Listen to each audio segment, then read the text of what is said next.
Good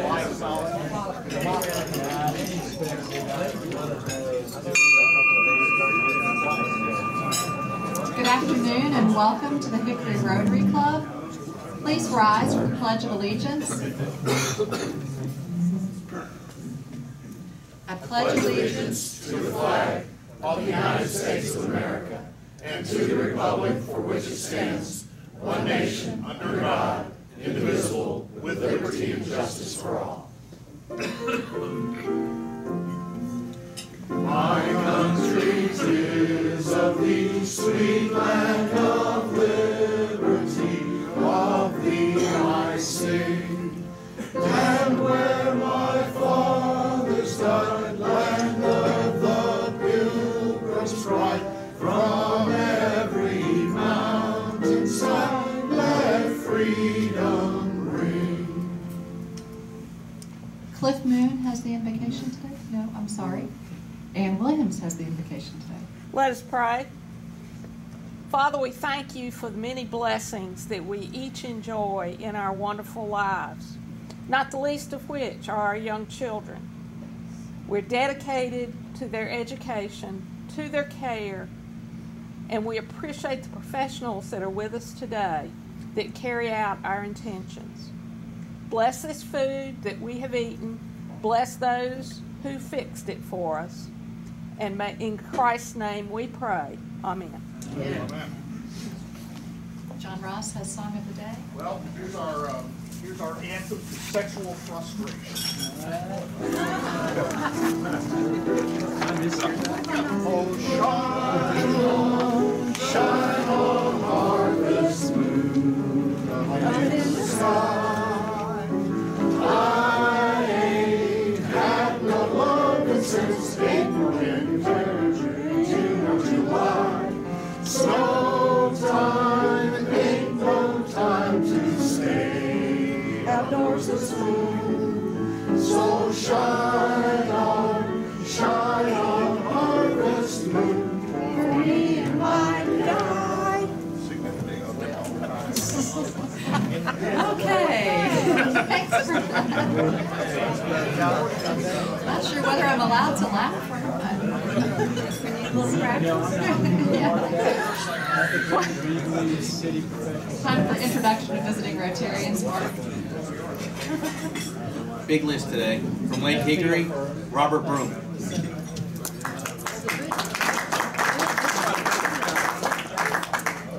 Thanks for being our guest, Robert. Any guests of Rotarians in the dining room today? Guests to my right? Any guests in the center? And to the left, Alan? I'll call you past presidents, Susan. This is Robert Autry from CenturyLink, who's an area plant supervisor of all of 2 or 3 counties here, just moved here in April. Cuba Arena down near Raleigh and Lake County. So welcome Robert Autry from CenturyLink.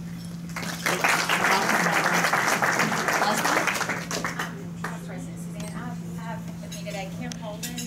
She is the Executive Director of the Catawba County Partnership for Children and my boss. So welcome. Welcome, Kim. Any other guests today?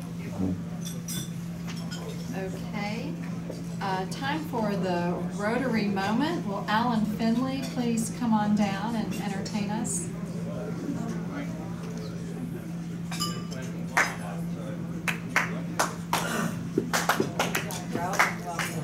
Yes. Let's see how he does.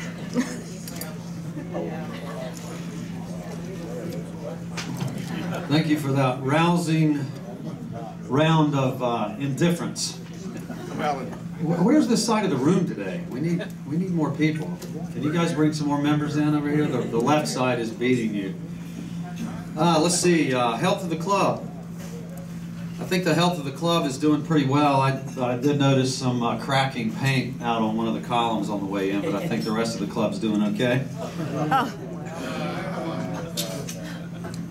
I don't write them, I just read them. This Bob Holland continues. He's finished his course of therapy and recovering at his daughter's home in Raleigh. struggling through recovery. It was going to mention him, but thanks for all the details. A couple more we need to think about too. Our shut-ins are Robert Hamrick and Rufus Walker as well. Birthdays. Joyce Pugh. Wait a minute. She's not a member of this. Who wrote this? I think Clarence Pugh put me up to this. But anyway, it's her birthday, so if you see Clarence or Joyce, wish her a happy birthday. Rosemary Bass Young, I think was yesterday. That's a great last name to have on your birthday. Rosemary here today? Nope. It's not quite time for it. Or yeah, that's right. Those are the only birthdays. Anybody I'm missing? Anybody want to volunteer some information about their birthday? Or just stand up and say how old you are. That would be fun too. So this couple had been married 50 years. 50 years they had been married. And on the very evening before the big bash, they were going to have this big 50th anniversary party, the cake, the people, the excitement. She walks up to him and she says, "I'm leaving." He's like, "What?" She says, "I'm leaving you."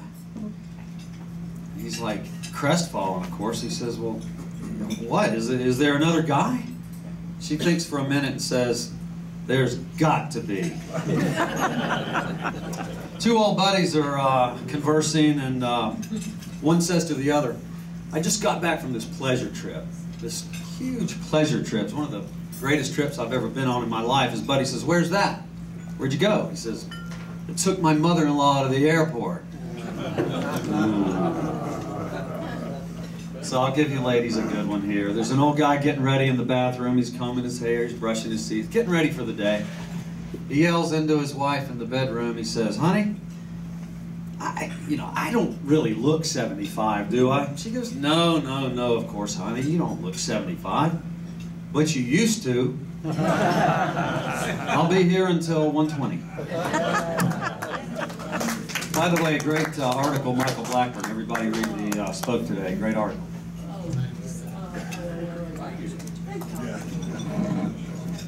Thank you, Alan. Just to make sure we do our double duty, David asked me, President David is not able to be here today. He'll be back next week, I believe. He asked me to mention the shut-ins as well, and he forwarded actually snail mail addresses to me that I can give to anybody who would like to send a card to any of those gentlemen who are recovering from some illnesses. So let me know if you need those addresses. Also, I would like to announce that I am trying to take over a little bit of doing some international work with Rotary, and applied for a program that's called Open World. It seems to be sort of the replacement thing for the group study exchange that was done several years ago, but it looks as if we are going to be selected to be the destination for some visitors to come from Russia, Armenia, and Tajikistan in late February, early March, and they want to learn about how we handle some of our social problems and social programs. And I volunteered us as a club and as a community because of a couple of the great community agencies that we have in Hickory that are doing great jobs with, specifically they asked about substance abuse, domestic violence, and a few other issues that I thought we were doing pretty well in. So it looks like we're going to be hosting them. There should be 6 individuals, I guess 2 from each of those countries, and a leader. And we'll be talking later about how we're going to put them up and what we'll do with them. So it sounds pretty exciting, I think. And I would like to turn the program over now to John Watts to introduce our speaker.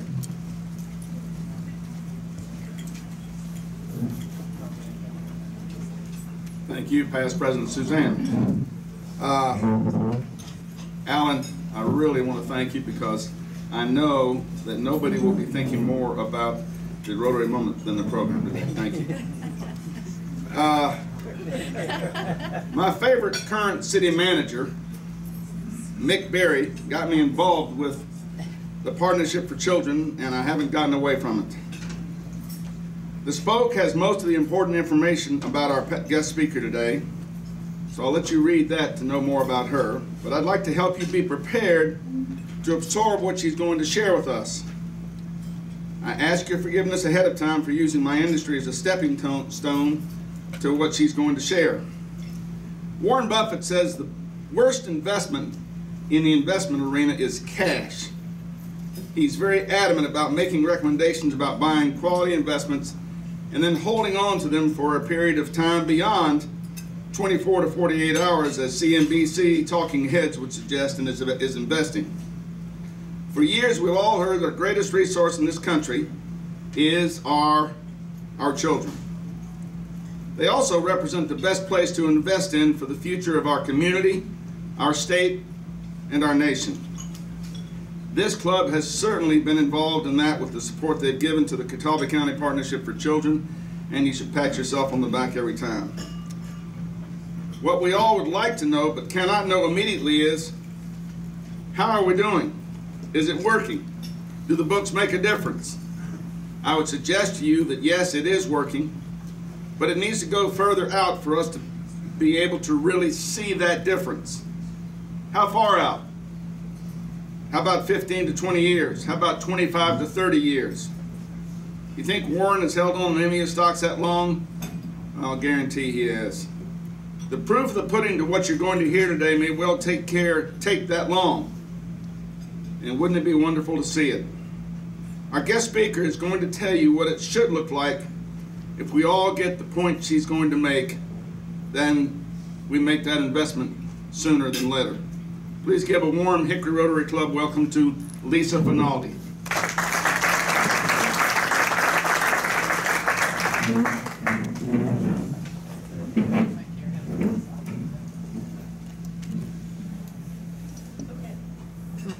Maybe? Yes. Perfect. Thank you so much for having me today. I'm also wanting to thank you for your generosity, for the help you've provided to the Partnership for Children here in Catawba County. They are a partner of my organization, which is the North Carolina Early Childhood Foundation.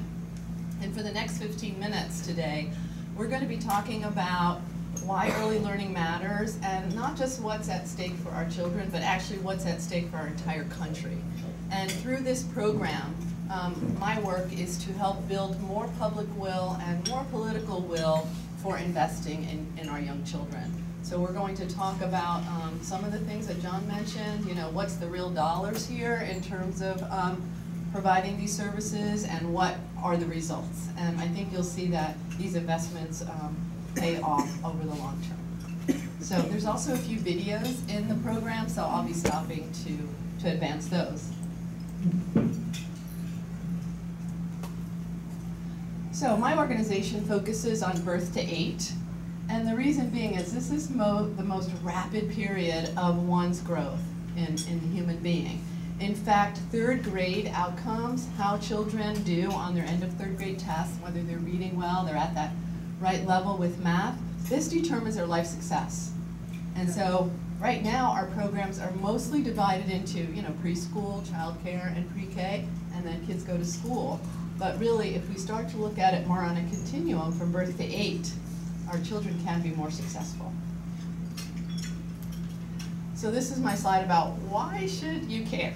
So today we're going to be talking about these issues that are really important to everyone in the room. I'm sure one of these bullet points matters for you. So whether you're concerned about our global competitiveness, our national security right now, obviously it's a very big issue on the table in the world. Our economic well-being in North Carolina, we're struggling in that area. We're looking to bring more people into the workplace. Crime reduction, we're doing better there. Or just concerned about your thriving community. Today you'll see how early childhood investments actually play a role in this. So I'm going to tell you a little bit about some of the people who are advocating for this, these investments, you know, not just myself or Kim here from the partnership, and not just all of you at the Rotary Club, but even military officials, crime prevention professionals, faith leaders.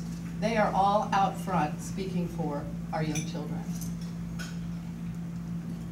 So one of the first organizations involved is called Mission Readiness, and this is a national organization of retired military officials that believe that more investments in early learning matters for our national security, because they know that the jobs of today and the future in our military are high-tech jobs. People need to have a lot of skills, not just hard skills, but soft skills, and we'll talk about those in a minute. And they only have 2 priorities, this organization, and this is their top one. And here's one of their main reasons. I'm not going to read it, but you can see that we have a serious problem with eligibility in our country and even in our state. And there's 3 main reasons for this. One is that people are not fit, and that could be a health problem to all kinds of things, mental and physical health. Or they don't have a high school diploma, or they have been incarcerated or have some type of criminal background. So that immediately just puts so many people out of the running to potentially enter our military. So this is a grave concern to our retired military officials. There's also an organization at the national level called Fight Crime, Invest in Kids, and these are district attorneys from all over the country, sheriffs. Many of our sheriffs in North Carolina are involved in this organization, police chiefs, because they know firsthand what can happen to a child who doesn't get a good start. So they're excellent spokespeople for this work, and they're very involved in our state right now. And this is just another statistic that they use when talking about why early learning is important and children getting a great start and having positive experiences in their early days of life. This is my budget slide. It's not that different today. This is from 2012, 2013, but we spend, in adult corrections, $1.3 billion. That's a lot of money. And the Division of Child Development has a budget of $266 million. The U.S. Chamber of Commerce, probably amongst the most powerful organizations, business organizations in our country, they're also promoting early learning because they're very concerned about the state of our competitiveness in America. People are less educated, we have literacy concerns, and we also, as you'll see, we have problems with soft skills in the workplace. These are just a survey of North Carolina officials and employers. Problems with deficiencies in skills, but you also see the soft skill thing keeps coming around, and we'll talk more about that again. Also, organizations, both locally and nationally, faith leaders are working on this issue as well, and they've prioritized it too. This is one of our champions out in Burnsville, which is in Yancey County, Reverend James. He goes out and makes these presentations like I'm giving to you today to faith leaders around North Carolina. So the question is, why do they all care? And I've given you some of the statistics about what the problem is, but now we're going to take a little step back and learn about brain development, and then you'll see the connection even better. So we know that childhood and growing is a very dynamic and interactive process, and that early experiences are really what shape a child's brain. And also a lot of people think that it's just about your genes, but it's not predetermined. It's genes and its experiences in life in your early years that really build your brain, and we're going to talk more about that. So besides the brain and the lungs, those are really the only 2 organs that are not fully developed at birth. You have your brain cells, but you don't have all the connections. This is a slide that everybody really sort of like gasps at. So how early some of this part of your brain architecture is happening. So, for example, the blue bell shows that by age 9 or 10 months, the parts of your brain that deal with language are developed, and the higher cognitive functions are the orange color, and that's at a year. So we can really see how early your brain architecture is developing. So that's why we came up with the first 2,000 days. That's the first 5 years from when a child is born to goes to kindergarten. And we use 2,000 days instead of 5 years because it sounds more urgent. It sounds like we have a limited amount of time to make a difference. So I'm going to just show this short video that'll explain brain architecture far better than I can.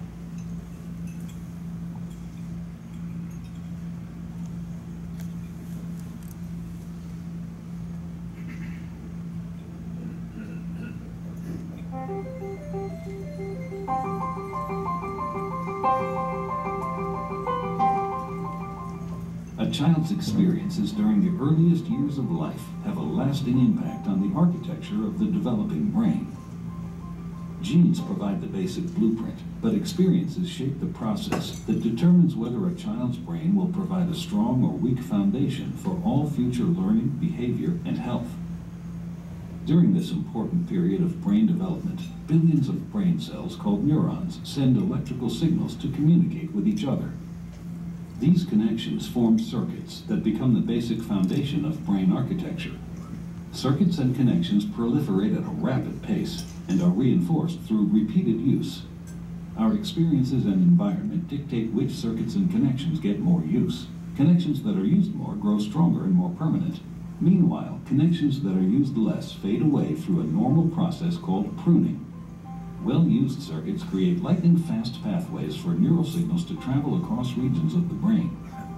Simple circuits form first, providing a foundation for more complex circuits to build on later.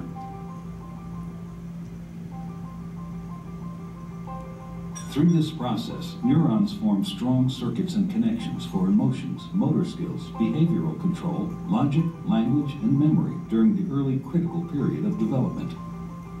With repeated use, these circuits become more efficient and connect to other areas of the brain more rapidly. While they originate in specific areas of the brain, the circuits are interconnected. You can't have one type of skill without the others to support it. Like building a house, everything is connected, and what comes first forms a foundation for all that comes later.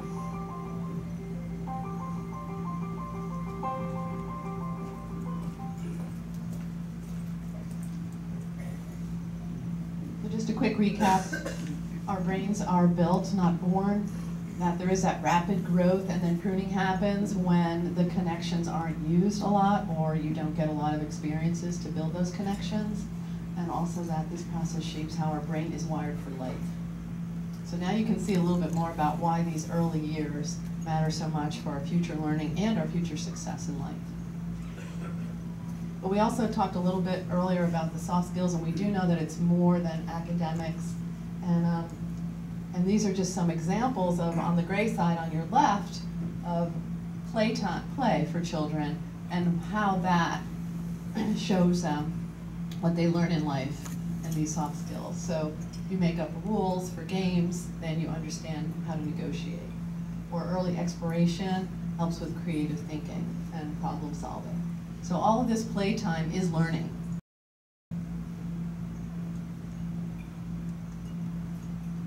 So now we get into the really good news about the program today, and that is that we really do know what works. This is an example of an area where we have answers and we really just need to make greater investments and to have more programs for more children. But the answer is very clear. There are studies that have been done for many years, follow children into their adulthood, to show that these early learning programs and these positive experiences really do make a life difference. So here's the real foundation for early learning. If a child has good health, a strong family connection, and these early experiences that are positive, their brain is going to be built in a way that will allow them to be good readers, be better at math, have these social skills that they need to be successful in the workplace and successful in life. So just a couple of very quick impacts and showing results from the studies that have been done. So this is a study that was done at Duke, and they showed that third graders had better end of grade scores for math and reading in a county where there was more of an investment in Smart Start programs, More at 4, which is now called NC Pre-K, when these children were younger. So they looked at these children, in third grade, if they had had those experiences and had been exposed to these programs. And these are just a few other sort of statistics about how graduation rate increases, incarceration rate decreases. That translates into savings. Maybe our $1.38 billion we could actually reduce that a little bit. So these are the kinds of results that we can see from the programs, that many that are offered here in our state, because we do have excellent programs in North Carolina. The problem is that there's not enough children having access to them. Also recently, an economist who we'll talk about in a little bit, he's also looked back at children's health and shown that, in fact, you're more likely to have better health and also better health behaviors if you were in an early learning program where it had a nutrition component and a component about health. So in fact, we talk a lot today about the expenses related to healthcare. And so we can see here now that there is another impact. If in fact children are getting these early start with regard to health, then in fact they're less likely to be using health plans that end up costing a lot of money. And you also see how we're talking about very specific things like hypertension is a very serious problem in our country, obesity, heart failure. These are things that are amongst the highest diseases in our country, and we could be attacking them head on. Strong families, we talked about how important it is. We have great programs in North Carolina, like the North Carolina, a home visiting program called Nurse Family Partnership. And these are nurses who go into the home. It's a voluntary program. Young parents, new parents get parenting skills. And we can see that it reduces healthcare costs, improves readiness and success in school, and also reduces the need for families to require assistance. So they're in fact more self-sufficient. And just a little bit about the economics. Some people do just want to know dollars and cents. And so James Heckman, who is a Nobel Prize winning economist at the University of Chicago, he has studied government programs, so where the government spends their money. It could be on transportation, it could be on infrastructure, it could be on early learning programs, it could be post-college retraining. And he's found that the best investment is in our teachers and in our early learning programs. And then in fact, that investment can bring us a 7 to 10% return on every dollar spent, which is pretty darn good. And we're going to see just a very short video from Mr. Heckman to explain it in greater detail. But I think what's interesting on this chart here is that you see the yellow is the 0 to 3 age. And right now, we're spending an awful lot of money in the red and the green zone. And you can see you're getting less return on your investment by putting all our money into, for example, post-school training.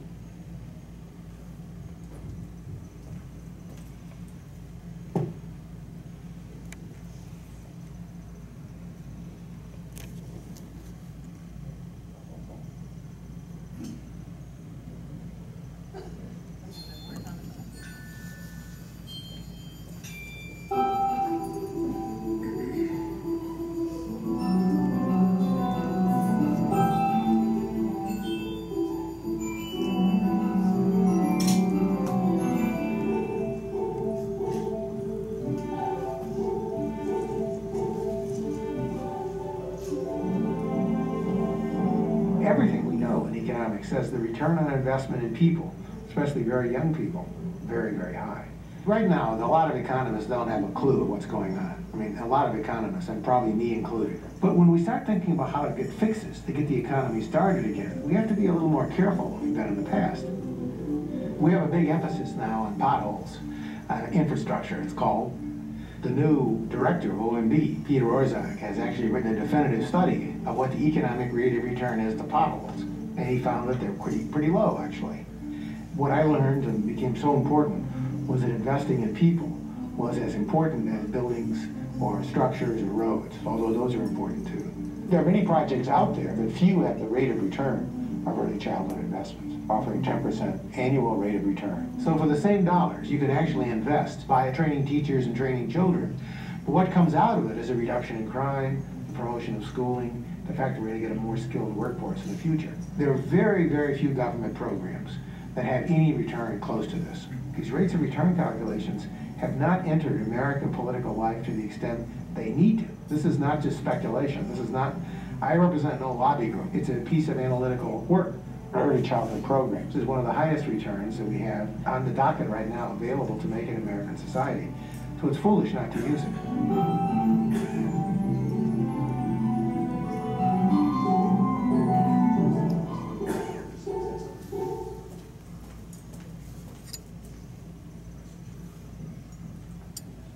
So just a quick recap on our program.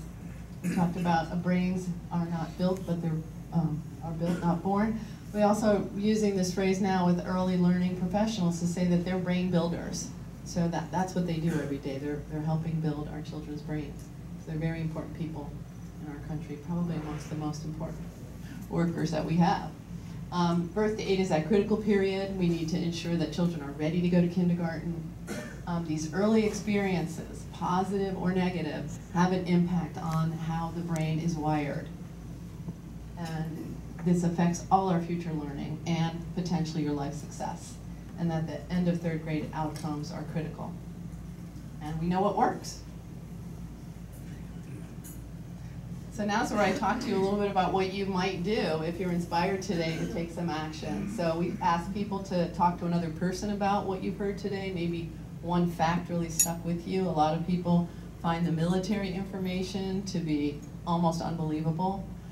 Frankly, I get a lot of conversation going about that. We have a website called The First 2,000 Days, and all the information that I've discussed with you today is there. It's also on the brochure that's on your table, which please take with you. You can host a presentation just like this one, and you can also learn to do the presentation, which John is actually in training today. He's going to be giving the presentation. And you can keep up to issues.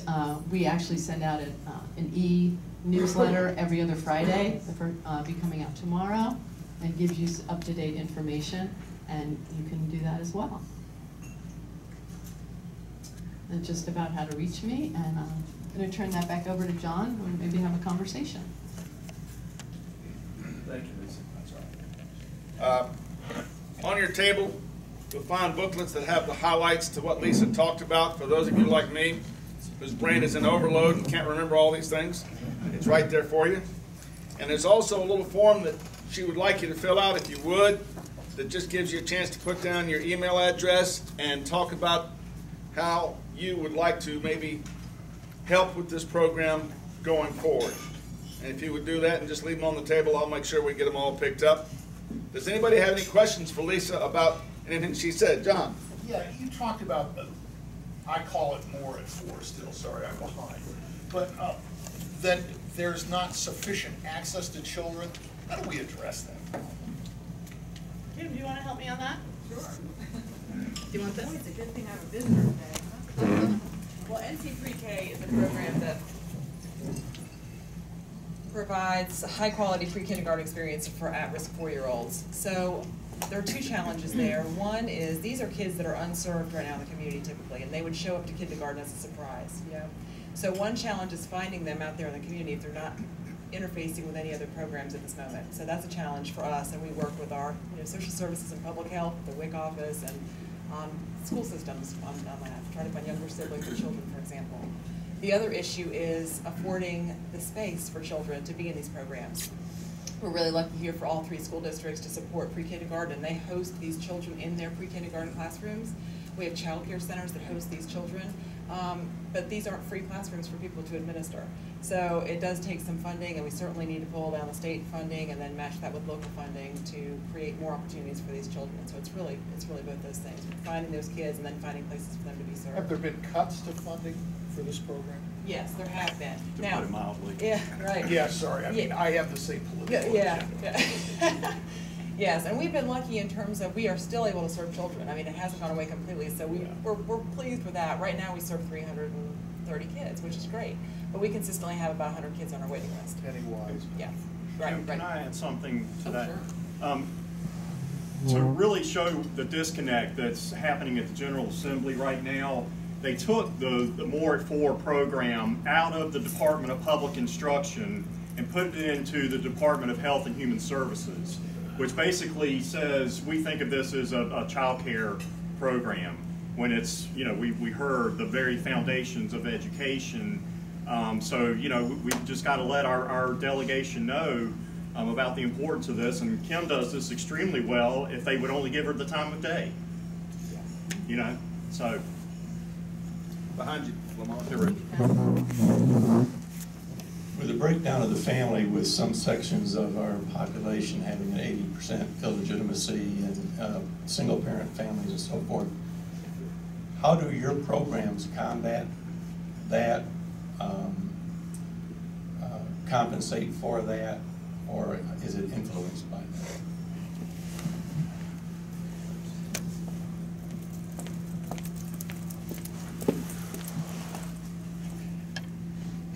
I am glad Kim's here today because my organization doesn't provide direct services. And I know there are parenting programs that are offered in many counties across North Carolina, but that's not a service that we're providing. But you are absolutely correct that that is a contributing factor to a child's success, is if they don't have a strong family. Be it one or two parents, the strength of their family matters significantly in their life. And Lisa, that's where Partnership for Children tries to come in and help as much as possible. Right, just for example, you talked about nurse-family partnership. In Catawba County, we have the Parents as Teachers program, which is an in-home parent education program that's an evidence-based program, that's a national model. And so we are finding these kind of hidden families and going out and providing those services to them where typically they would not be connecting. And focusing a lot on teen parents actually at this point. Alan. What effect, good or bad, do computer games and all the other digital devices have on? I thought that's what you might say. I mean, some young parents give their kids these devices at 3, 4, 5, and 6 and thinks that teaches them everything. Right. I mean, there's a lot of research about screen time, right? TV, video games, all of that. And pediatricians have actually come out and said about how much screen time children should have. And now they even make those assessments about infants, which implies that a lot of parents are putting their infants in front of televisions, right? So, yeah, it's definitely not a way to go in terms of that human interaction, which is why Imagination Library, for example, is so important. It's that human interaction between reading a child a book and having that moment with them face-to-face. But even the so-called educational games are no better than looking at TV? Is that what you're saying? Well, I mean, yes, there's not, I don't know the data behind that offhand, but from what I've understood, there's not a lot of research that really confirms that educational programming is going to take the place of a human interaction in terms of education with a kid. And also that before 2 years old, it has absolutely no value at all. When Cartoons are awesome. if they're old cartoons, those are the good ones. When you were moved from the Department of Public Instruction to the Department of Health and Human Services, did that change the state's expectations, number one, of what you do, and then how much were you cut? What was the cut that you received in that?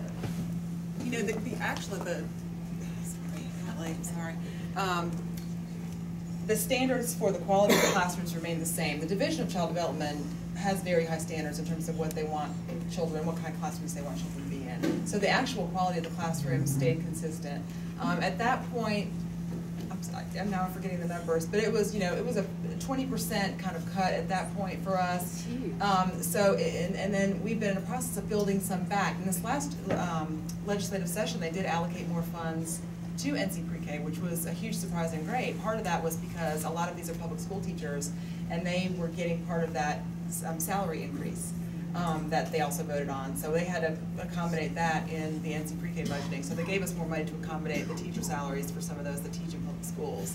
But we're in the process of building back. Keep the mic, Kim. Oh, jeez. Partnership for Children here in Catawba County is moving. It's been one of the worst kept secrets, or the best kept secrets in the community here for years. But they are getting into a new location that's going to be very easy for everybody in here to find, and I'll have Kim tell you where it is. We are in the process of making that formal decision with our board, but at this point we're looking towards moving to, you probably know it as the old Western Piedmont COG office, or you may know it as 2 doors down from Habitat, or Where 1 door down from Charlotte. Right. It's right near the putt pie. There's apparently a hotel in the background, but nice hotel. yeah, really. A lot of opportunity to interact with our people that we would like to provide services for. So we're looking to do that sometime this winter. So we're in the process of making that happen. Thanks, John. Those of you that want to get involved, Kim runs a wonderful program. She's got terrific people helping her, and they can use volunteers anytime you want to go out there and help them. Lisa, thank you very much. Thank you. I really appreciate your time today. still hang around to answer individual questions. Thank you, John, for bringing us such a great program, and I want to thank Lisa for being with us. We have a gift of our four-way test to pass along. I'm sure that's very applicable in early child education. It's time for our Service Above Self Scholarship raffle. And while you're pulling out your tickets, please remember the coins and Alzheimer's research buckets. Online makeup instructions are in the spoke. Thanks to our guests, Robert Broom, Robert Autry, and Kim Holden for being with us today. Okay, today we have 35 cards, one joker. We took in $60. The total is $1,186.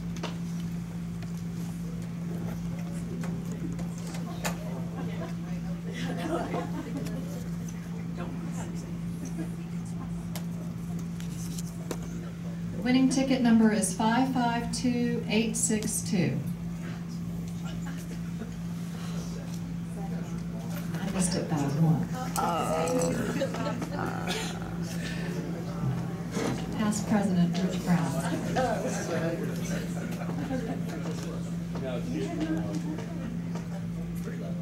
Free lunch.